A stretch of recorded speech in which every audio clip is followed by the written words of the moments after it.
Hello friends, जय Jagannath. Friends आपन देखुथिबे मुझे पनीर पकोड़ा छाणुचे सत्तू पकोड़ा छाणी सारानी आ चिल्ली बनिया पे मसला सब प्रस्तुत कर देइछे।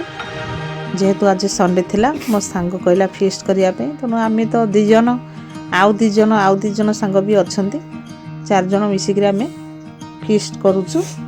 छोटो पार्टी देखंतु हमर पनीर पकोड़ा छना आइछि, छत्तू छना आइ जाइछि। ऑलरेडी आमर छाणिक खाई सारे स्टार्टर रे पिला माने जेहेतु आमर अच्छा से सब खाई सारे बुहाई सब नहीं खाई सारे। जेहेतु मुझे चिल्ली पनीर बनाऊँगी, चिल्ली पनीर मोर बनीगला।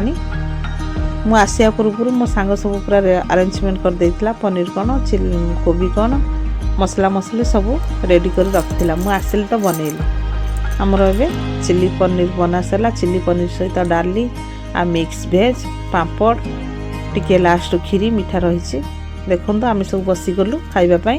ये होंगे आमर बड़ भाई हिसाब से आम बहुत गाइड करते, बहुत केयर नहीं बहुत भल आम भितर भल माने भाई स्नेह महंता बहुत बढ़िया माने कौन कह बड़ भाई हिसाब से बहुत बढ़िया। तेणु आम इनभाइट करूँ देखो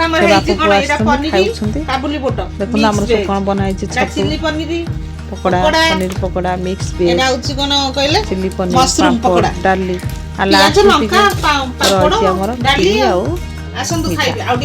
आम मैंने खाऊ आपण मैंने आसतु खातु आम फीस्ट जॉइन करंतु। जदि आपण मैंने कौटी फीस्ट करुछंती आमको इनवाइट करंतु। आमे जाई मु जाई स्पेशल रोसई करी आपण माने खाया को देबी। आमर रेसिपी केमिति आपण माने निश्चिंत कहबे। खाई सारा पर टिके आसिलु बुलिया पे, जेहेतु षंडकुदर षंड मठ पाखे बढ़िया पिकनिक स्पॉट। आपन को विश्वास करिबनी एते सुंदर जगह। आपन अजथर जाई नेहरू बंगला जाई सिटी पैसा खर्च करी माने मंडप बुकिंग करछंती। इति बिना पैसा रे एते सुंदर प्लेस आपण माने दिने आसंतु देखिए जगहटा बुलिबे एते खुशी लगुच शांति लगुच विश्वास करें। ये पाखे गोटे शिव मंदिर अच्छी, पानी भी सुविधा अच्छी आ बहुत लोक भी आसी पिकनिक बनईकी जाऊँचे।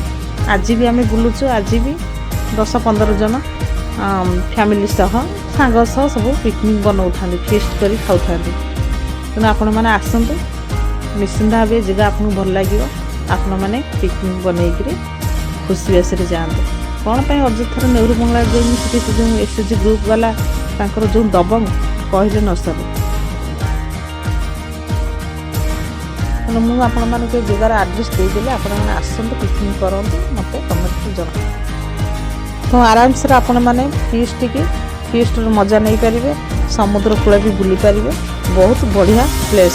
मो सांग कि कहे ये सब पिकनिक बनाऊँ किंतु केवे मुझे आसनी ए जगह को। आज मुझे आसी बहुत खुशी लगुच। देखो तो पार्क टाइप रो भी है शिव मंदिर, पानी रो भी व्यवस्था अच्छी। आपण मैंने आराम से फीस्ट करेंगे, एंजॉय करेंगे और सी बीच रो मजा लगे। आठर सुंदर प्लेस आ कौन पाइबे।